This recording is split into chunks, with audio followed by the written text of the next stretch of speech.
Pará, qué cosa bárbara. Vos sabés que en los mundiales se han presentado varias batallas memorables, como aquella del Mundial Alemania 2006, conocida como la Batalla de Nuremberg, o como la nuestra propia cuando enfrentamos a Países Bajos en el pasado Mundial de Qatar. Y no me vengas con que Países Bajos son unas doncellas, sobre todo cuando se llamaban Holanda. Los zanahorias tuvieron un duelo a patadas contra Brasil en Alemania 74 y contra la misma Alemania en el Mundial Italia 90 en la batalla del Meazza. Pero ninguna de esas gestas memorables se equipara a la batalla de la cual hablaremos hoy, Francia contra Alemania en el Mundial de España 1982.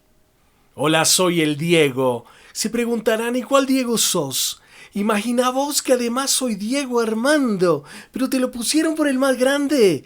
No, no fue por eso, no lo sé ni lo sabré nunca, pero es como si con ese nombre me hubiesen ungido de amor por el fútbol. Bueno, adivina vos de qué país soy, adivina de qué provincia soy, en qué mejor ciudad del mundo nací yo. Pues ves, ¿y qué te digo? Soy más andino que el cóndor, más rolo que la changua. ¿Pero qué es la changua? Acá no tomamos cerveza, de donde soy se toma pola. Hoy quiero hablarte sobre un partido épico de los mundiales que evocaba las grandes batallas de las guerras mundiales.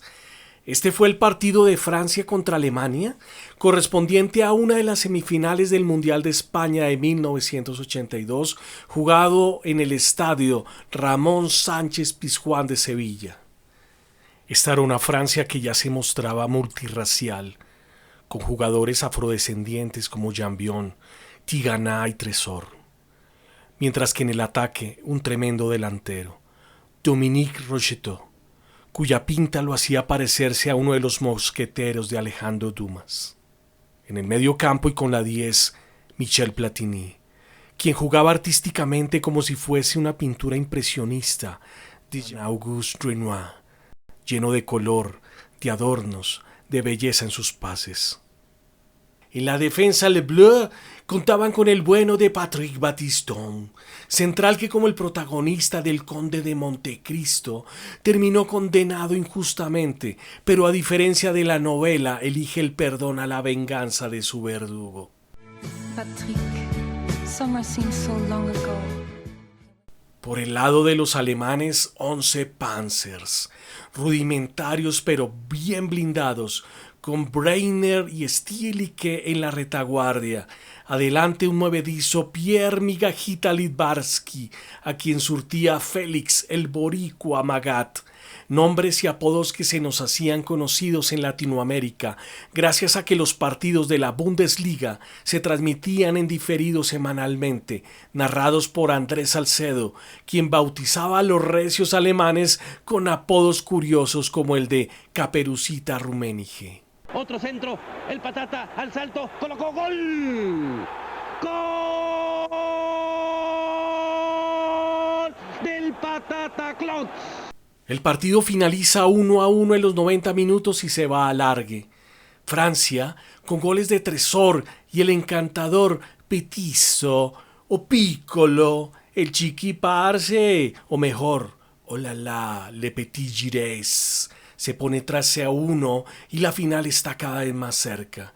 Pero los alemanes envían su artillería pesada, sus últimas municiones al frente como en las Ardenas, logrando descontar al minuto 102 por medio de Rummenigge y logrando empatar a los 108 con una chilena tijera del tanque Klaus Fischer, jugador del que no se cansaba de narrar goles Andrés Salcedo con la camiseta del Schalke 04 semana tras semana, y el cual se creía en ese entonces que era el mejor centrodelantero del mundo porque era el que más veíamos en la tele. Más allá de que este fue el primer partido de un mundial de fútbol definido por penales, en donde Alemania se llevó el pase a la final con un 5-4 a favor, se destaca una jugada de las más injustas del fútbol mundial. Sucede en el minuto 62. El valiente defensa francés Battiston Como si fuese un líder de la resistencia, va al frente con pocas armas, recibe un majestuoso pase-gol de Michel Platini que lo deja mano a mano con el arquero Harald Schumacher.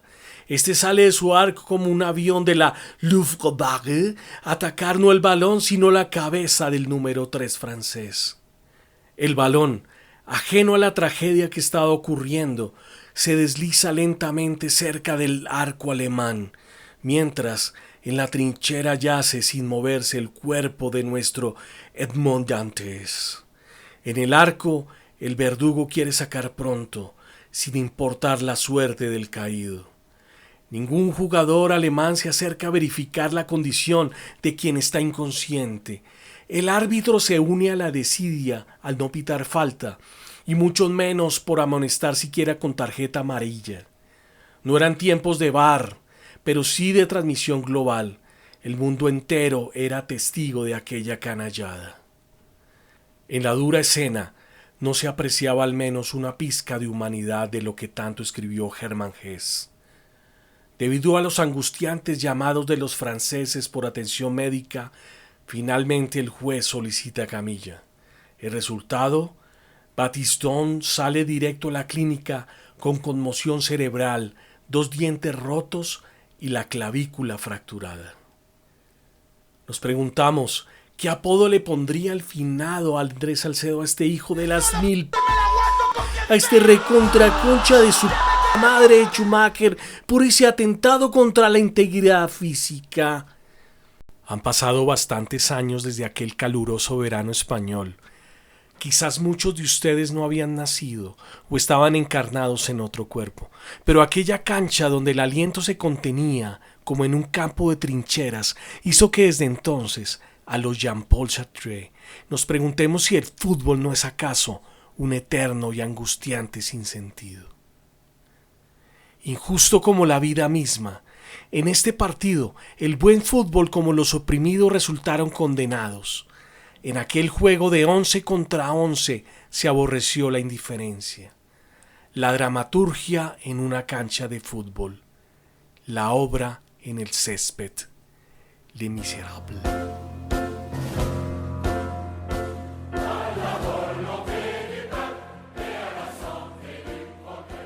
Nos vemos en la próxima entrega del Diego.